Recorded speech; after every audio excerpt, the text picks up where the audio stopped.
Yo les gars, comment vous allez aujourd'hui? Alors, c'est la vidéo qui est beaucoup attendue dans ma chaîne, hein. C'est la vidéo principalement que les gens me demandent. Je peux comprendre. Les gens veulent voir mes performances. Dans cette vidéo, vous l'avez vu dans le titre et dans la miniature, on va analyser mes performances du mois de février. Je vais juste vous rappeler un petit truc et je vais juste vous prévenir d'un truc qui risque de changer à l'avenir. C'est que je me suis rendu compte en fait qu'il y avait bah, maintenant, la chaîne a pris une légère ampleur, on va dire, enfin une légère ampleur.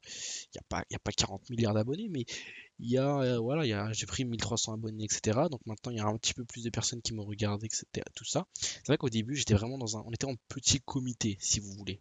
Maintenant, je sais qu'il y a pas mal de personnes qui me regardent peut-être positivement, peut-être parce qu'ils veulent apprendre, d'autres qui me regardent plutôt négativement, parce que je sais qu'il y a des personnes qui veulent me voir potentiellement galérer, échouer, etc. Peu importe. Du coup, il va y avoir beaucoup de choses qui vont changer sur cette chaîne, malheureusement, hein. Les vidéos, je les continuerai tous les jours, mais il y aura des vidéos qui vont apparaître en non répertorié. Donc en fait, vous ne pourrez pas les voir. Ou alors, si vous pouvez, peut-être que vous pourrez les voir, mais ce sera dans l'onglet playlist. Je sais pas encore ce que je vais faire, mais il y aura des vidéos qui seront vraiment uniquement pour moi, que je vais faire pour m'améliorer. Et je me suis rendu compte que tout ce qui va être par rapport à mes performances, tout ce qui va être par rapport à mes stop loss, mes take profits, etc., je vais moins les montrer. Je vais quand même continuer les vidéos qui seront en public, mais ce sera beaucoup plus pour axer en fait l'apprentissage de moi, mais aussi aider des personnes tout simplement. Voilà, je pense que l'aparté a été dit. Je sais qu'il y a eu, il y a un petit peu une image malsaine qui tourne autour de moi. Je le sais, hein. Il y a des personnes qui me regardent, bref, je j'ai pas envie non plus de creuser, etc. Mais je pense que cette décision est la meilleure parce que je dois réussir. Et si je continue comme ça, bah, j'ai l'impression il y a un truc derrière moi qui pèse. Les gens me surveillent bizarrement. Je sais pas, je trouve ça c'est assez malsain. Après, évidemment, je m'expose publiquement, donc c'est totalement normal que les gens veulent se comparer à moi, étant donné que je vous l'avais dit, mais fut une époque, j'étais vu comme l'un des meilleurs traders, un trader exceptionnel dans un groupe. Un trader exceptionnel, j'abuse, mais comme un très bon trader. Donc là, c'est logique que les gens veulent savoir si ce trader d'exception qui a été vendu à une époque est bon. Bref, d'ailleurs, autre chose, à partir de maintenant, vous l'avez vu, j'ai sorti une petite tenue traditionnelle japonaise. Chaque fois que je ferai des bilans, des sessions de bilan à la fin du mois, je mettrai cette tenue que je trouve très bien. Je me sens très à l'aise dedans, très élégante. Mais donc, je pense que j'ai un petit peu tout dit ce que je voulais vous dire. On va pas perdre. Ah oui, aussi ce matin, là, j'ai pas tourné de vidéo hier parce que ce matin j'ai fait une petite mission d'intérim encore une fois. Et ça, j'en parlerai. Mais les missions d'intérim, c'est bien parce que ça me permet de toujours rester sur terre. Je vous mets un extrait là. C'était assez drôle. Je me suis bien marré.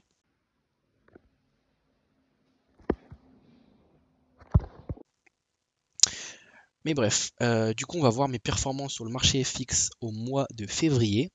Donc, on ne va pas perdre plus de temps que ça. Hop, non, c'est pas là. Nous sommes ici. Alors, donc, laissez-moi vérifier. Hop, donc voilà. Bon, je pense que vous le voyez, les gars. 5 trades pris, 5 stop loss. Ça ne sonne pas dans l'oreille d'un sourd, normalement, hein, mais ce mois a été négatif pour moi. Vous allez voir qu'il a été négatif, mais je suis assez content en globalité du mois. J'ai fait des erreurs qui, justement, vous pouvez me croire ou non, mais si je n'aurais pas fait ces erreurs-là de stop loss, ça aurait été mon meilleur mois que je n'ai jamais fait. Donc en fait, c'est ouf parce que là, honnêtement, c'est l'un de mes pires mois. Du coup, j'ai jamais pris. Ah non, non, j'ai déjà eu pire comme mois. J'avoue que c'est pas mon pire mois, mais c'est un mois négatif, donc c'est pas du tout un mois qui est positif, du coup c'est logique, mais ça aurait pu être le meilleur mois que je n'ai jamais connu en trading. Et c'est pour ça que je suis assez content, enfin assez content, du coup non j'ai le seum, mais je suis assez content quand même en globalité. Vous allez voir ça de toute façon, on va pas perdre plus de temps que ça, hop. Donc du coup, je vous expliquer 5 trades, 5 stop loss. Je suis à moins 0,7 R. Encore, il n'y a pas une touche, les gars, de bleu, hein, de vert. que des stop loss. Donc je suis à moins 0,7 R, j'ai perdu 322 $ ce mois-ci, sachant que je trade avec 50 000, ok, et je suis en drawdown de 5% pratiquement. Donc pour ceux qui veulent faire leurs calculs, etc., savoir si je vais cramer ma propre firme, faites-les, hein. Mais donc voici. Je pense que ce qu'on va faire, c'est que on peut s'analyser les mois directement sur ça, mais je pense que je préférerais qu'on se les analyse dans mon journal de trading. Exactement. Alors, donc on va commencer par le premier trade que j'ai pris, qui était le 1er février. Là, j'ai mis le 3 février, mais je l'ai pris en réalité le 1er février. Ok, ça c'est du replay. Donc c'était un setup qui me paraissait assez risqué, mais qui me paraissait quand même assez intéressant. Pour tout vous expliquer, je pense qu'on va... Non, on va parler ici. Donc on voit, ok, tendance baissière. Très bien. Un retest, deux retests, trois retests. Résistance oblique ici. Cassure de la résistance oblique. Ok, cassure de la résistance oblique. Pullback ici. À mes yeux, ça s'apparentait à un pullback. Le pullback, on voit qu'on fait une belle bougie verte. La bougie, on rebondit sur la moyenne mobile ici, qui est une moyenne mobile 50, je crois. Ou peut-être, non, c'est pas une 50, celle-là. Donc je rebondis sur cette moyenne mobile là, je rebondis également sur le 382 de Fibonacci et je rebondis également sur ce niveau ici que j'ai tracé avec mon rectangle qui est le niveau du lower high. Lower parce qu'on est dans une tendance baissière, mais c'est le point haut de la tendance baissière, d'accord? Donc ça c'est le lower high, ça c'est le lower high, ça c'est le lower high, donc c'est le point haut de la tendance baissière. Donc je me dis que l'opportunité peut être sympathique, j'ai des confirmations, d'autant plus que là on voit qu'il y a un espèce de petit support oblique qui est en train de se former. On avait également ici une espèce de petite pattern de retournement, un double bottom. Donc je me dis que l'opportunité est sympathique. Je target, donc mon niveau de take profit, c'est un niveau ici de résistance, ok, qui s'apparente à un niveau de retournement à mes yeux. Et je place mon stop loss, je place mon stop loss sous les 0,618 de Fibonacci, enfin sous les 0,618, vous allez voir que c'est ça l'erreur, je le place sur le 618 de Fibonacci, d'accord? J'ai tracé mon Fibonacci en prenant le point bas ici, le point haut ici, l'impulsion baissière, pour voir en fait la correction, et je trace mon stop loss sur le niveau de Fibonacci, et vous allez voir que c'est ça du coup mon erreur. Quand on va regarder l'évolution, voici l'évolution, donc à la base c'était ça pour l'entrée, ok, le prix a formé en fait une pattern ici, au final je me suis pris un stop loss, je ne sais pas si vous allez bien le voir, on va aller sur TradingView, tiens. Donc c'est assez frustrant, mais bon, j'ai compris, je vais vous faire, de toute façon j'ai fait un bilan, vous allez voir j'ai tout prévu, mais donc voici, je prends un stop loss, ok, je prends un stop loss à la mèche et le prix après explose à la hausse, d'accord? Donc ce qu'il a fait ensuite, c'est qu'il a rejeté le point of control, ici vous voyez, donc le pic de volume, d'accord? C'est la zone où il y a le plus de volume, vous voyez que c'est une zone en fait où il y a beaucoup de retournements, hein, ok? Et au final le prix l'a rejeté et après il est parti prendre mon stop loss, mais dans tous les cas j'aurais pris au minimum du partiel ici, ok, parce que ça c'était un niveau de take profit, et aussi j'aurais mis break-even, donc en fait je n'aurais pas perdu. Et donc là on le voit, je prends un stop loss ici, donc premier stop loss à la mèche, encore une fois. Vous allez voir qu'il y a eu 3 stop loss à la mèche ce mois-ci sur 5 stop loss. Donc je vais tout vous expliquer de toute manière. Donc le premier stop loss ici, de toute manière, je crois que j'ai dû mettre un petit texte peut-être. J'ai juste mis RIP. Ok. J'avais pas envie de parler, j'ai mis RIP. Si on regarde ici, donc le premier c'était voilà Euro NZD, détail. Oups, ça crache souvent hein, ce site. Est-ce que j'ai mis un petit avis, conclusion? Non, j'ai rien mis. Conforme à mon plan, oui. Non, j'ai rien mis. Mais bref, donc premier stop loss ici. Ok. Stop loss qui m'a mentalement. C'était le 1er février. Hein, donc c'était au tout début du mois de février, le premier jour. Je prends un stop loss, donc frustrant. Ok, très frustrant. Très frustrant, enfin très frustrant, non, en réalité je m'en foutais un peu, c'est surtout la mèche qui m'a un petit peu titillé, mais donc je me dis tranquille, pas de souci. Ensuite donc il y a eu un deuxième trade, une autre opportunité qui me semblait être plutôt intéressante, j'en avais parlé, qui était, donc si on regarde ici, c'était sur CAD CHF, donc dollar canadien face au franc suisse. J'ai également pris un stop loss. J'ai noté mon trade, là vous voyez qu'en fait je peux noter les trades ici. J'ai noté donc mon premier trade, j'ai mis que c'était un 3 étoiles. Ok. Le 4CHF ici, j'ai mis que c'était un 2 étoiles. Donc vous voyez qu'il y a un petit peu une indécision de me dire que je prends un trade qui que je note 2 étoiles. Donc si on regarde mon journal de trading CAD CHF, eh bien, qu'est-ce qu'on se rend compte? Donc, c'est un petit peu brouillon, hein, je vais tout vous expliquer. Donc, sur du daily, ici, on a une unité de temps qui est en daily. Tiens, allez, on va se copier ça, on va se le mettre là, ça va être un petit peu mieux, je pense. Ouais, ça va être mieux. Donc, hop. Donc ici, sur du daily, on voit qu'on a une tendance baissière. Donc mon objectif, c'est de scale la tendance, de suivre la tendance. Ok, j'ai envie de maximiser mes probabilités. Je suis dans une période de drawdown. Je prends déjà un premier stop loss le premier mois de février. Donc je me dis, vas-y, je vais suivre la tendance au maximum. Ok, donc je trace ici mon niveau de résistance oblique. Ok, on voit qu'on a un point de touche, 2 points de touche, 3 points de touche. Je me dis que c'est solide. Ok, on voit qu'on fait une impulsion baissière, on fait une correction. On fait une impulsion baissière, on s'apparentait à faire une correction. Je me suis dit, on peut faire encore une impulsion baissière. Quand on zoome sur du 8 heures maintenant, on voit que le prix, du coup, il fait une pattern ici haussière. On voit également un double top.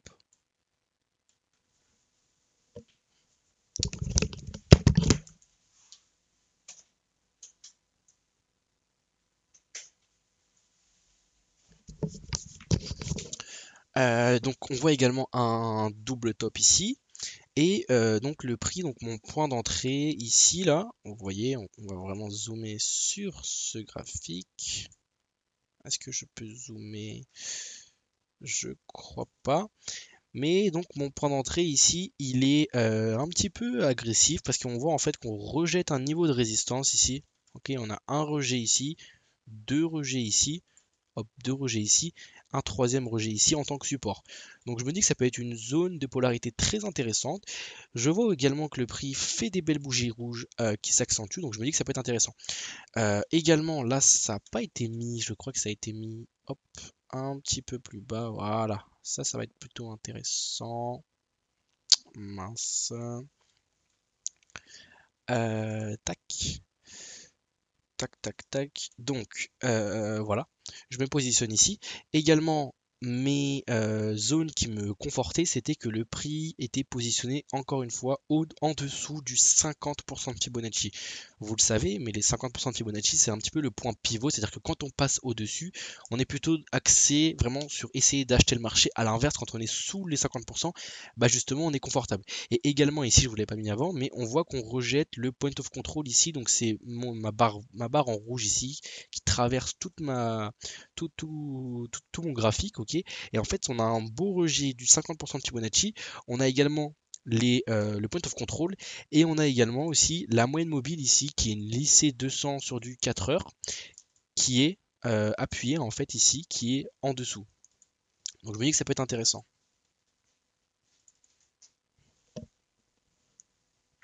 Donc au final, ce qui se passe, c'est qu'on voit qu'en fait, ce qui est assez compliqué ici, c'est qu'on est dans une tendance qui est quand même bullish sur du court terme. Donc au final, je me fais stop loss à la mèche, mais derrière le prix, il a invalidé mon scénario. Donc là, il y a juste eu vraiment une invalidation de scénario et j'ai accepté ma perte. Ok, j'ai pas enfin, accepté ma perte. De toute manière, je l'accepterai, peu importe la décision, mais voilà. Peu importe l'issue, mais voilà. Donc ça, c'était le deuxième trade, 4CHF. Maintenant, on va passer au troisième trade qui a été, et je vous le dis les gars, le plus dévastateur, mentalement le plus dévastateur, parce que c'était mon plus beau trade. En fait, ça pouvait être mon plus beau trade que je n'ai jamais réalisé de toute ma vie. Enfin, de toute ma vie. Bon, j'abuse. J'ai déjà fait des plus beaux trades. Mais donc, encore une fois, GBP AUD, stop loss, je le catégorise comme un setup 4 étoiles. Ok, 4 étoiles, donc on excelle le 5 étoiles. C'est un setup dans lequel je peux intervenir. On a une tendance qui est plutôt bullish sur du 4 heures. Ok, on rejette parfaitement les moyennes mobiles ici encore une fois, avant de prolonger la hausse. Pareil ici, on rejette les moyennes mobiles. Et là, on était en train de rejeter ici une moyenne mobile qui était un petit peu plus courte que la grande moyenne mobile ici. Donc on voit qu'on rejette cette moyenne mobile là. Et je me dis, bah on peut essayer de trouver un petit setup sympathique. Ce qu'on va faire les gars, c'est qu'on va aller directement sur les graphiques. Alors, le trade, donc GBP AUD. Le voici. le voici, le voici. Hop, on va se mettre en mode replay. Vous voyez que c'est ouf parce que le trade, il a pris mon take profit, il a fait un double top et il est reparti à la baisse. Mais donc voici le setup. Alors les confirmations, elles sont plutôt simples. On avait le prix qui était en train de revenir sur un niveau de support, comme je vous l'ai montré juste avant. Il revenait donc sur ce niveau de support oblique. Il revenait également sur un niveau de Fibonacci. Enfin non, du coup, il revenait pas sur le niveau de Fibonacci. Mais donc, il était vraiment en train de revenir sur ce niveau de support oblique là. Ce qu'il faisait sur du plus court terme, donc du 30 minutes, voire même 15 minutes en vrai. On va plutôt se mettre sur du 22 minutes. J'aime bien cette unité de temps. Sur du 22 minutes, il était en train de dessiner les patterns que moi je kiffe, qui sont des patterns de continuation, ok, donc une tendance baissière, un bearish pattern dans une tendance haussière. Donc j'ai envie d'acheter en fait le marché. Et je vois que le prix il fait une pattern baissière, une consolidation. Ce que je fais ensuite, c'est que je vais sur du plus court terme pour chercher un point d'entrée. Et donc là, je m'aperçois ici qu'on revient en fait liquider, vous appelez ça comme vous voulez, un liquid low.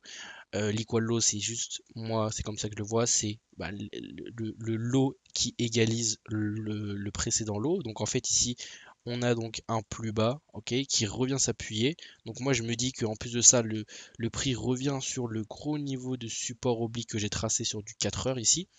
Et il revient également sur un niveau ici qui est plutôt fort. Donc ce qui se passe dans ma tête, c'est que le prix fait une première bougie.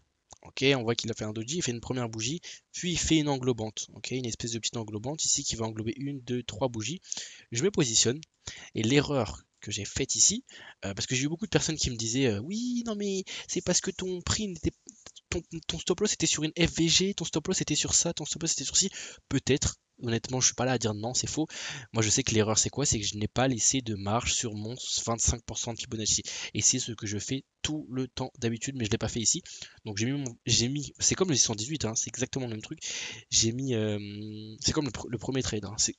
Les gars, je sais pas si vous vous rendez compte. Ce qu'on va faire pour que vous puissiez vraiment cerner la dinguerie sans abuser, la dinguerie du truc, c'est que je vais vous aligner Euro NZD. C'était quoi? C'était Euro NZD, voilà. Ah non, Euro NZD, c'est un autre setup. C'est un setup aussi à la mèche que je me suis fait stop loss, qui va arriver un peu plus tard. Le même setup. Vous allez péter les plombs, les gars. Enfin, vous allez péter les plombs. C'est moi, je vais péter les plombs surtout. Mais donc voilà, je me prends mon stop loss, ok, parce que je ne laisse pas de marge sur le 25% de Fibonacci. Donc stop loss, ça repart ensuite à la hausse évidemment. Et moi c'est un trade que j'aurais pris en add-in si je n'aurais pas pris mon stop loss. Pourquoi? Parce qu'on voit que le prix a magnifiquement cassé le niveau ici du lower high. D'accord? Il le casse, il fait une pattern de continuation. Il fait un flag pattern en fait, hein. Vous voyez que c'est vraiment très harmonieux. Il reteste en même temps le niveau du lower high. Il reteste également un niveau de Fibonacci qui est celui du 25% maintenant, et il fait une énorme bougie ici, il englobe, et puis il déguste, il dégueule. Donc j'aurais fait mon add-in ici, ok, j'aurais placé mon stop loss sous le 382. Je l'ai pas fait parce que je me suis dit que ça sert à rien, j'ai déjà pris mon premier stop loss, j'ai pas envie de continuer à scale ce trade, je suis déjà blasé, voilà. Mais j'avais des confirmations de scale, de prendre une nouvelle position, et on voit que au total, si on aurait additionné ça, ça m'aurait fait 8R plus 6, donc au total 14R. Et au final, je prends moins 1R. Je pense que je vais être 100% net avec vous les gars. Je vais remettre la cam rapidement.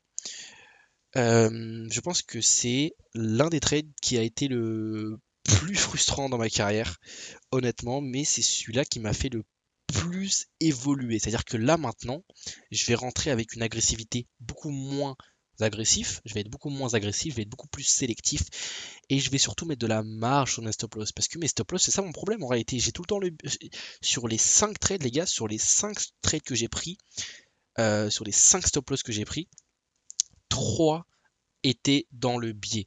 Ça veut dire quoi était dans le biais? Ça veut dire que j'ai pris un stop loss et c'est reparti instantanément dans la bonne direction. Donc les gens vont dire que je me suis fait liquider, ok, c'est naturel, c'est facile de dire ça, mais moi je dirais ça. Moi je sais que mes erreurs, elles sont là, je sais que mes erreurs, j'ai simplement à résoudre mes erreurs et puis normalement ça devrait bien se passer. On va retourner sur les graphiques du coup. Donc voici hein, ce trade là, j'ai vu pas UD, honnêtement c'est une mine d'or, ce bord il est magnifique.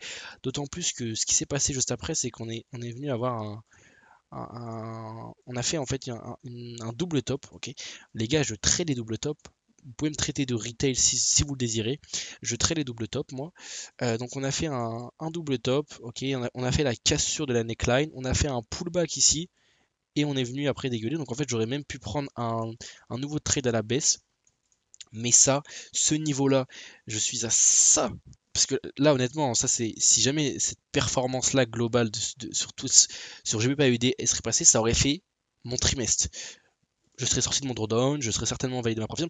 Bref, ça c'est, je suis en train d'imaginer des trucs qui ne sont pas de ma réalité, mais je suis passé à ça. Et honnêtement, hein, c'est simplement un détail près. Parce que ce qui s'est passé ensuite, c'est que quand j'ai pris mon stop loss, j'ai coupé les graphiques. Et je me suis dit, je suis à 3 stop loss d'affilée. Surtout que sur les 3 stop loss, il y en a 2 qui sont à la mèche. Donc en termes de frustration, je vais pas mentir, c'est très dur. Je coupe les graphiques, mais je sais très bien que je me connais. J'aurais scale la tendance, enfin j'aurais pris un trade agressif ici. Et au pire, si je me serais pris un stop loss, bah, ça aurait été les gains d'un R ici. Donc bref, je suis passé à côté de la performance ma meilleure performance que j'aurais jamais réalisé, en trading. C'est pour ça que je vous dis que ça aurait pu être mon meilleur mois que je n'ai jamais fait en trading, hein. C'est vraiment principalement grâce à ce trade là. Et vous allez voir, il y a aussi un autre trade qui est exactement pareil que j'ai pas aidé. Vous allez certainement vous dire, mais comment tu t'es pas encore flingué, gros? Euh, non, on va rester fort, les gars. C'est très dur, honnêtement. Ça a été un mois extrêmement compliqué. Ça a été pas mon pire mois, mais parce que j'ai appris des choses, mais ça a été un mois vraiment très très dur mentalement. Mais voilà. Donc du coup, 3 trades, 3 stop loss. Ok. Moins 1 R, moins 1 R, moins 1 R. Nouveau trade. Euro NZD. Donc, Euro NZD. Alors, on va aller sur mon journal de trading, stop loss. Donc, mes confirmations. Alors, on a le prix sur une zone de polarité, prix sur un gros support oblique, prix sur la moyenne mobile, liquidité, bougie englobante, divergence RSI. Ok, très bien. Voici la prise de profit. Vous savez quoi? Non, on va aller sur mon graphique, ça va être mieux pour vous. Donc, Euro NZD, je crois qu'il est là. Ok, voilà. Oh, attendez, faut pas que je vous spoil parce que bon, je pense que... de toute façon, on vous spoil. Je pense que vous avez vu ce qui s'est passé derrière, les gars. Il y en a qui peuvent dire que c'est le karma ou je sais pas quoi, hein. Honnêtement, c'est une partie de l'apprentissage qui est très très dure, mais je sais très bien que c'est une partie qui va être extrêmement puissante pour mon accomplissement parce que là, survivre à ça mentalement, on peut survivre à tout après ça. Alors donc la prise de position ici, je vais enlever ça, je vais enlever ça, voilà. Je vais enlever ça aussi. Donc on a une tendance qui est bullish à mon sens. Quand je me mets sur du daily, la tendance est bullish. Les plus hauts sont de plus en plus hauts, les creux sont de plus en plus hauts, voilà. Théorie de dos, rien de tout ce qu'il y a de plus classique. Je me permets de tracer un niveau de support ici. Ok, on a un rejet, deux rejets, trois rejets. Et là, du coup, je m'attendais à 4 rejets ici. Enfin, on est venu avoir 4 rejets. Également, je trace mes Fibonacci. Donc, je prends le point le plus bas, celui-là, avec le point le plus haut, qui est donc celui-là. Et on voit ici qu'on a un petit rejet du 382, on n'arrive pas à le dépasser. Donc je me suis dit que ça pouvait être intéressant qu'on revienne sur 382 avant de repartir à la hausse. Enfin, du coup, pas sur le 382, mais un petit peu plus bas. Ce qui se passe également, on va vraiment se mettre en mode replay, là où j'ai pris vraiment mon trade, voilà, ici. Voilà, exactement ici. Alors, donc, ce qui se passe également ici, c'est que on a encore une fois la pattern de continuation que je kiffe. Vous savez, j'adore trader de la continuation baissière, donc du falling wedge, du bearish flag, du flag pattern, tout ce que vous voulez, dans une tendance qui est sur du long terme bullish. Ok, j'adore ça. Moi, c'est mes trades Mazel Tov, même à l'inverse, hein. Même trader de la continuation bullish dans une tendance qui est baissière, c'est les trades qui sont le plus prolifiques d'habitude. Ok. Mais donc du coup pour les confirmations, voilà, hein, donc la première confirmation c'est vraiment que le fait que le prix revienne s'appuyer sur un niveau de support, qu'il fasse également une continuation baissière, ok, et j'essaye en fait, moi mon objectif c'était d'attraper l'anticipation, donc en fait je voulais anticiper la cassure de cette pattern, ok, donc je voulais anticiper pour ensuite essayer de add-in le marché, vous le savez, c'est vraiment ça que je kiffe faire, etc. Euh, les gars, je vous jure que c'est exactement. On va les opposer de toute manière, mais je vous jure que c'est le même trade que GBP AUD. C'est le même trade que GBP AUD. Et là, je vais vraiment m'en rendre compte, mais c'est fou. C'est vraiment. C'est terrifiant, hein. Honnêtement, c'est terrifiant, même. Je le dis, c'est terrifiant. Regardez, c'est exactement le même setup là, pareil, equal. Mais attends, mais mais vraiment là, je me rends compte, les gars, c'est terrifiant. C'est le même setup. Là, je viens de me rendre compte en même temps que vous, hein. Donc vous voyez, c'est exactement le même setup que ça là. Donc voilà. Les confirmations, donc voici, hein, vraiment, on revient exactement pareil sur l'equal low, sur le bas ici, qui équivalait en fait à ce niveau de support à mes yeux. Voilà, ce niveau de support qui au final s'est cassé, donc je me suis dit que c'était un peu bizarre. Et ensuite, ce qu'on a fait sur du plus court terme, on avait fait une englobante. Ok, donc on avait fait en fait une bougie englobante. Voilà, je me suis positionné sur cette bougie précise qui était du coup une grosse englobante qui a englobé 1, 2, 3, 4, 5 bougies en 1 heure, donc 5 heures de bougies englobées en seulement 1 heure. Ça montre un gros mouvement acheteur. Je me suis dit, je me positionne, j'ai mes confirmations, je peux rentrer. Maintenant, le stop loss. Le stop loss, les gars, je l'ai mis comme un zob. Je l'ai mis comme un zob. Le stop loss n'a même pas vraiment une utilité première. C'est-à-dire que le stop loss, j'aurais pu le mettre à la limite sous ce lot-là, par exemple, en laissant de la marge. Ok, je l'ai pas fait. J'ai mis un stop loss aléatoire juste en laissant de la marge pour laisser de la marge. Donc je prends un stop loss totalement mérité, hein, honnêtement totalement mérité, vraiment. Là, est-ce que j'aurais pris un stop loss? Non. Ah bah non, du coup là, j'aurais pas pris de stop loss si j'aurais mis là. T'es triste. Au final, le prix ici vient faire une petite pattern de continuation. Ok. Le RSI, j'ai plus mon RSI. Voilà. Le RSI, je l'ai même souligné, il diverge. Ok. Une belle divergence sur le RSI. Pattern, donc on a une cassure, grosse cassure de la pattern ici avec une énorme bougie à ce niveau-là. Et c'est à ce niveau-là que j'aurais dû théoriquement me positionner. Mais moi, je me suis positionné beaucoup trop agressivement parce que j'avais peur de rater le mouvement. Et au final, qu'est-ce qui se passe derrière? Je pense que vous en doutez, hein, sinon je serais pas là à pleurer. Il y a une petite pattern de continuation qui se produit. Et après, il y a eu une news, je crois, qui a fait exploser la paire. Donc bref, ça a complètement explosé. Voici. Donc voici ce stop loss qui est très dur mentalement, encore une fois. Et puis voilà. Maintenant le dernier stop loss qui est donc NZD-USD. Alors NZD-USD c'est exactement pareil. Tendance baissière. On va le faire ici, hein, parce que sinon on va perdre trop de temps. La vidéo va être trop longue sinon. Donc tendance haussière. Ok. Un rejet, deux rejets, trois rejets, quatre rejets, 5 rejets. Je me dis que sur du 1 heure, on est dans une tendance bullish, je vais essayer de scaler la tendance. Également, on voit que le prix revient sur un niveau de support 1 rejet, 2 rejets, 3 rejets. Donc en fait, on a un petit point magique, un petit point de convergence entre le support oblique et le support ici. Je me dis que ça peut être très intéressant à venir se positionner. Donc ce qui se passe, ce qui se passe également, c'est qu'on a un niveau de résistance oblique ici sur du M15. Ok, on est en 15 minutes. Un niveau de résistance oblique ici qui est break. On fait également une cassure ici de la pattern. Ici, vous voyez, on a en fait une tendance baissière, correction, enfin une tendance baissière, un mouvement baissier, correction et pour moi impulsion haussière. Donc en fait, on a un bullish flag, ok, j'aime bien appeler ça enfin c'est un flag pattern parce que ça a la forme d'un drapeau. En fait, là, c'est un inverted flag pattern, si vous voulez, c'est un flag pattern inversé.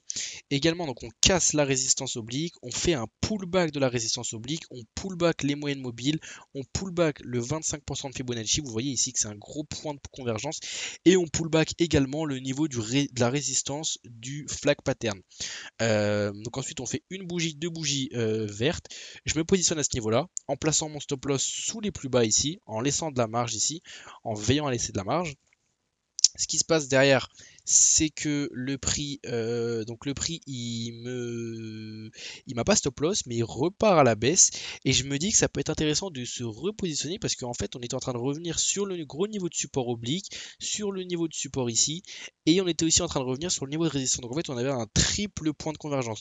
Donc je me repositionne une nouvelle fois avec un deuxième trade pour scale que je mets un petit peu plus bas.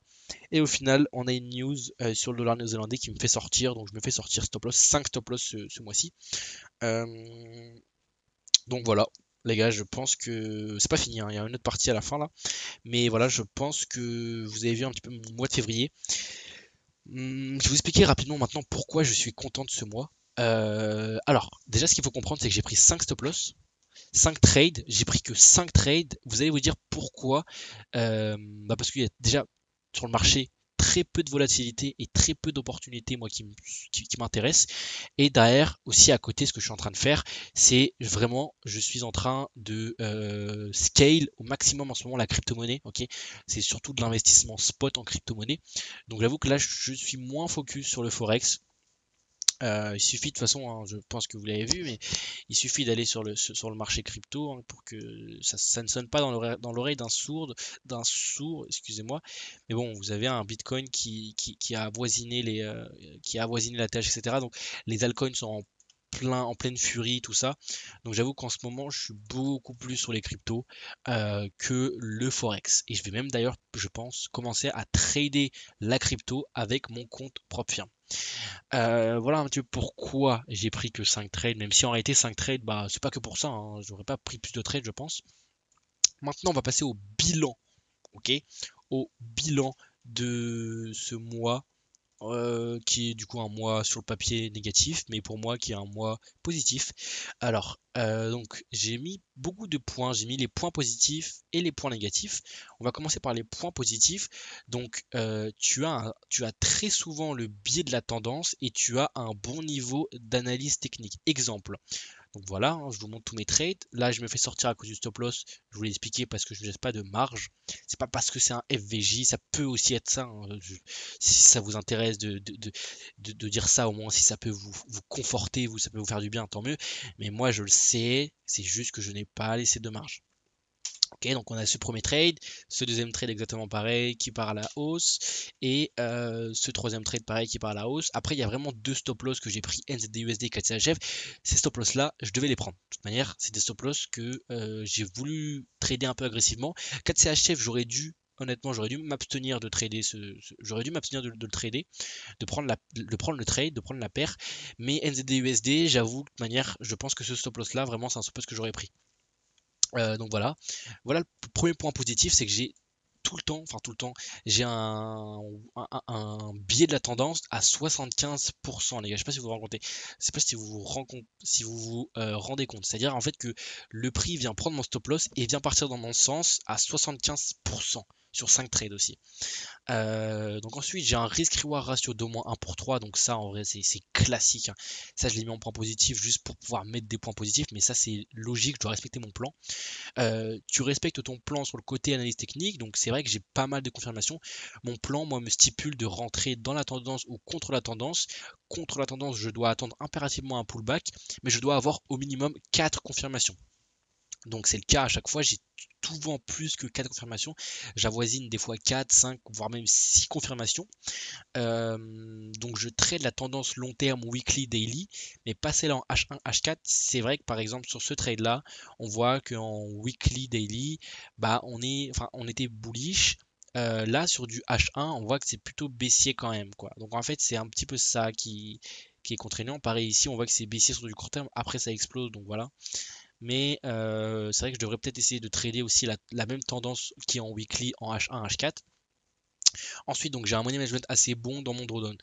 En vrai, j'ai mis des points positifs, mais c'était juste pour en mettre, hein. En réalité, je peux enlever lui. Lui, je peux l'enlever parce qu'en vrai, il me sert à rien. Maintenant, on va passer au point négatif. Donc, je me positionne beaucoup trop agressivement. Je pense que vous l'avez vu, les gars. Ici, j'attends l'englobante. Au final, je me fais sortir et ça repart. Donc, je me positionne tellement trop agressivement. Je veux tout le temps anticiper les trades car je sais que le ratio est plus gourmand.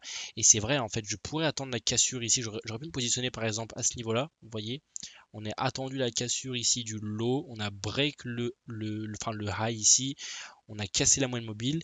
Mais non, j'ai envie d'anticiper. Et là, de toute façon, ça serait passé. J'aurais fait, waouh, je suis le meilleur trader. Tu n'attends pas de réelle confirmation, ça je suis pas trop d'accord, je sais pas pourquoi je l'ai mis.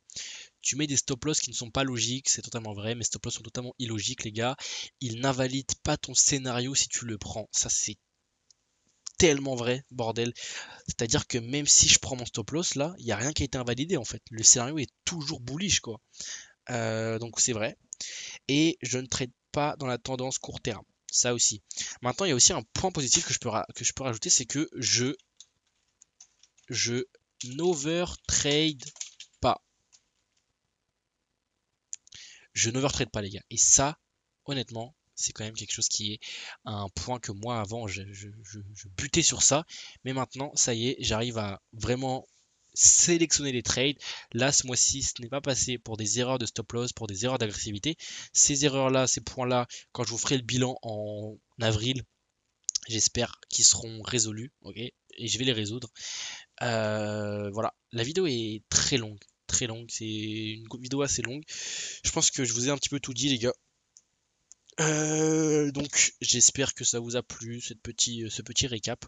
Et puis salut.